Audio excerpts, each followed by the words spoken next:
Magandang araw nga pala sa ating lahat and especially lalo-lalo na sa ating mga audience dyan na kapwa sitaw seller natin and especially lalong-lalo na sa ibang tao na nanonood na naman ng ating munting updates and syempre facts natin ngayon kay sitaw. So ayun, bali pag-uusapan po natin ngayon kung ano nga ba yung mga sagot ni sitaw sa ating mga katanungan and especially ano nga ba yung mga solution and syempre yung mga problems na ating encounter sa ating pagbabalik ng ating pera dito sa kanyang disbursement refund dito kay Sito mga guys.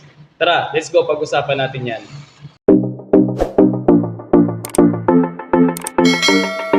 Kailan nga lamang is naglabas ng announcement si Sitaw sa about nga sa pagka-delay ng iba ng ating mga kapwa Sitaw sellers sa batch 1 and batch 2.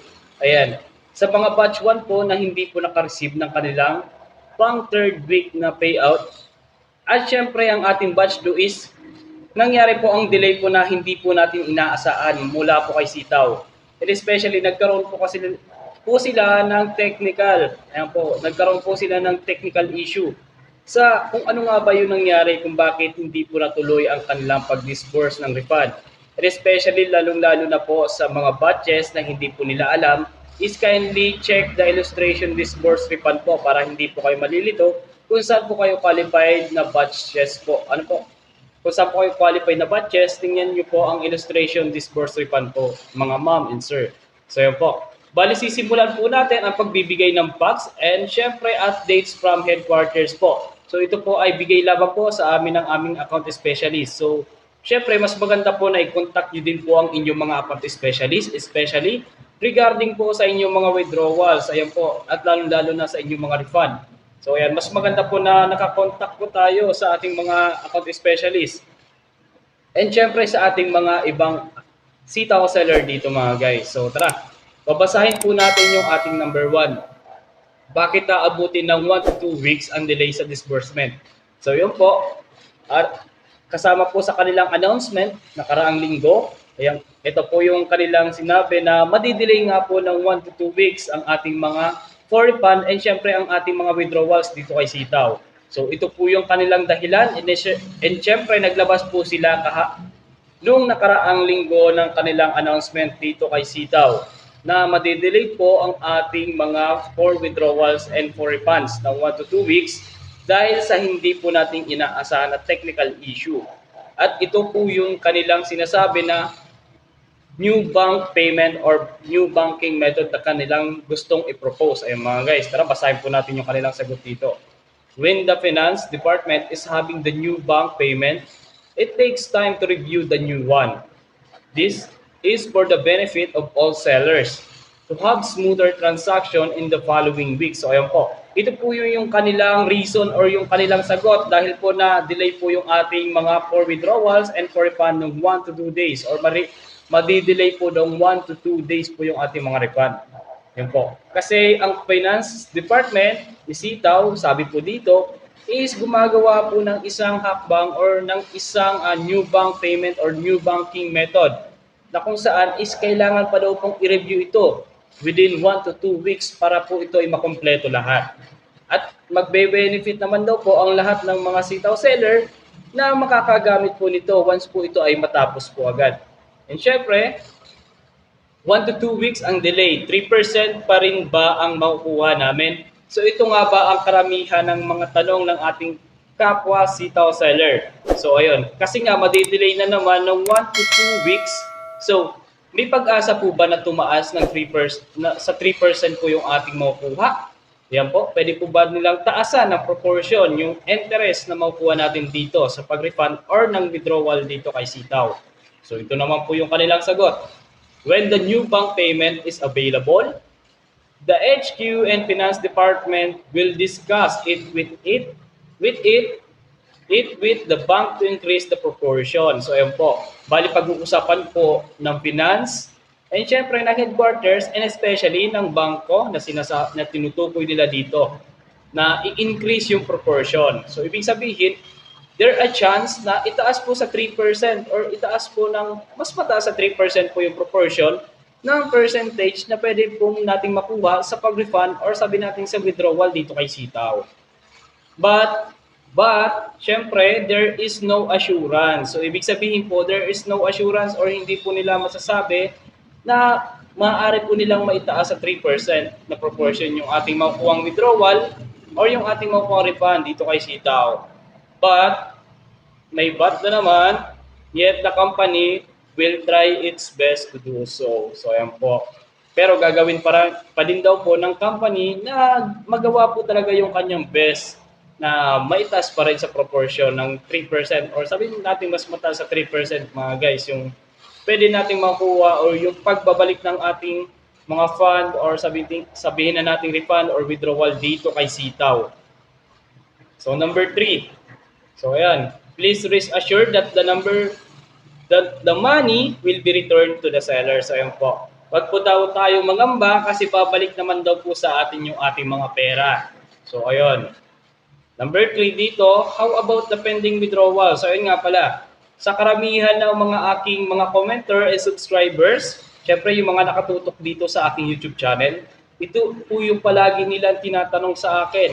So ano na nga po bang mangyayari Kuya Mark sa aking mga withdrawal? So Kuya Mark, ano nga po bang pwedeng gawin dito sa withdrawals? Wala pa rin po akong natatanggap ng mga pera sa aking mga winidraw. Ano na po bang mangyayari sa withdrawals ko? Palagi pa rin pong pending. Ano po yun? Ito po yung sagot nila. All withdrawals will still be categorized to its designated batches. So, ibig sabihin mga guys, kung tayo ay nag-process po ng isang transaction dito kay Sitaw, withdrawal or refund man yan, is nakaka-categorize po tayo sa ating batches. At ito po ay makikita po natin sa illustration disbursed refund po na binigay po sa atin ng mga account specialist po natin. Doon po makikita po natin kung saan po tayong batches qualified or sabi na natin applicable. Ayun po.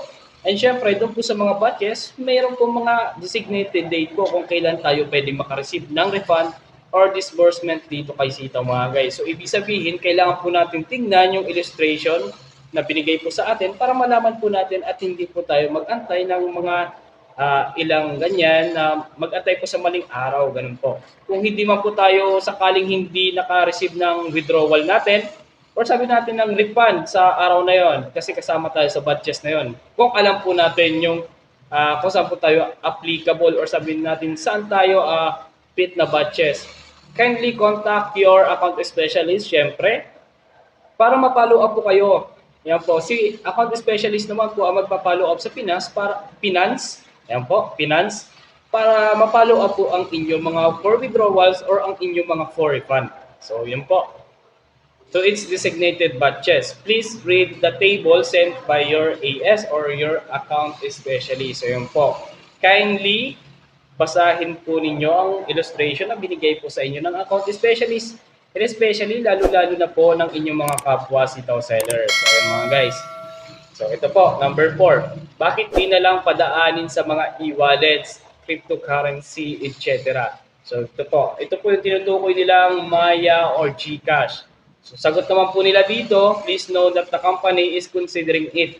Kino-consider po ni company ni Sitaw na pwede po tayong gumamit ng mga e-wallets. So, yung mga guys. Kasi last month, dahil po nagkaroon po ng restriction ang mga bangko, ayan po, nagkaroon po ng restriction si Sitaw sa mga bangko sa kanyang pag-process ng mga withdrawal for disbursed refund. Dahil po ay pinasara na po siya dahil sa isang revocation order, ay mahihirapan po siya makipag-partner sa mga bangko kaya po ay meron siyang restriction order. At mas piniprepare po ng ating mga account specialist na sa ating mga e-wallets muna tayo mag-process ng ating mga withdrawal. So yung mga guys, so, ito po ang another tanong po na karamihan ng ating mga Sitaw seller na palagi ko po din naririnig dito sa YouTube. So, yung po hindi na ako makapaghintay, kakasuhan ko ang aking AS or yung aking AS. Ano mga guys? AS po, account specialist. So, yung po.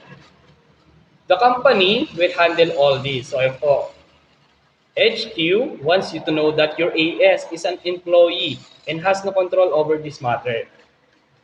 So yan mga guys, kung sakali po natin kasuhan po ang ating mga AS or ang ating mga account specialist, ay isa lamang daw po sila mga employee at wala pong silang control over this matter. So ibig sabihin po, sumusunod lamang po sila.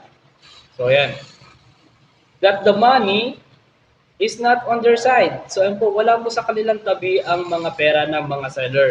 HQ wants to tell all the sellers that the company are doing its best to connect with the banking system and strive to complete the payment as soon as possible and return to normal. So yun guys, bali sinusubukan naman daw po ni Sitaw na dumikit or sabi natin kumonek sa mga banking. Ayun po, para matapos po yung payment po or yung disbursement po na sinasabi niya as soon as possible na makabalik po sa normal. So yun po. At ito po ay may pahabol po siya dito, being aggressive and belittling your account specialist has nothing to do with this.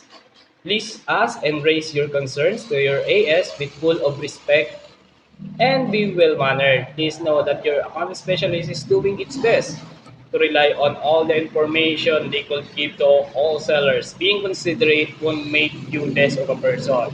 So yun nga pala, kailangan daw nating respeto yung ating mga AS.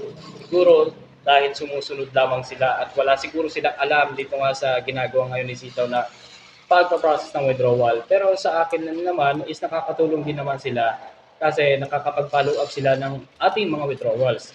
Pero sa ngayon kasi mga guys is naka-pending or naka-hold po lahat ng ating mga for withdrawals dahil po dito sa delayed na sinasabi ni Sitaw na gumagawa po siya ng new banking method. Ayan po, bali banggit din po natin yan sa ating mga nakaraang vlog dito kay Sitaw nung nakaraang linggo na ito po na meron po silang ginagawang new banking method kaya po nagkaroon ng delay ng 1 to 2 weeks. Ayan po mga guys. Pero babalik naman daw po ito once po na matapos po ang kanilang pag-review or ma-finalize po nila ang kanilang ginagawa na new banking system kay Sitaw. And syempre, ang sagot naman ng aking AS naman dyan, and dun po sa disbursement, kaya wala pa pong nakukuha, especially po dun sa mga batch na kasama sa batch 2, please know po na may delay po sa disbursement. So yan po mga guys, bali yung mga batch 2 po, ayan, may mga umasa din po ng mga batch 2 na akala nila makaka-receive sila ng disbursement refund. O nasabihin na natin na yung kanilang withdrawal dito kay Sitaw ng batch 2. Ayan, simula po ng first day to last day. Asahan po natin na nakapaloob po tayo or nakasama po tayo sa delayed na sinasabi po dito ni Sitaw sa kanilang announcement. Kaya hindi po tayo nakareceive nung batch 2. Ayun po. And yung sa mga batch 1 po na dalawa po palang may babalik sa inyo, yung sa pang third batch po na dapat ay may marireceive kayo nakasama po yung sa delay po. So yung mga guys, pati yung third batch po nakasama din po siya sa delay kasi panghuli din po siya. So ibig sabihin, mas matagal po yung aantayin ng batch 3. Especially dun po sa batch 1 is magkaroon din po ng delay din po kasi inabutan din po kayo ng sinasabi po nila na new banking method na ginagawa po nila, yung mga makakakuha sana ng third batch, ng third week, ng third week. Pero dito sa batch 1 is madami pa rin pong hindi nakakakuha ng una nilang withdrawal or ng una nilang refund dito kay Sitaw. So yun po. Sa mga seller po natin dyan na hindi po alam yung mga illustration board, illustration disbursement ay andito po mga guys. Bali check nyo po kung saan po kayo dyan applicable mga guys or saan po kayo dyan qualified na batches. Ayan po. Tingnan nyo po yung illustration na yan, disbursement, at tingnan nyo po kung ano nga ba yung saan po kayo qualified, ano po yung capital nyo po or ganyan. At tingnan nyo po kung anong batch kayo. And syempre, tingnan nyo din po yung inyong mga designated date. Ayan po, yung mga kanilang sabi na natin unang pag-disburse na kanilang refund. So yan. Sa mga nakapanood po ng ating munting vlog ngayon, don't forget to subscribe and put in ang notification bell para palagi kayong updated sa aking mga latest video.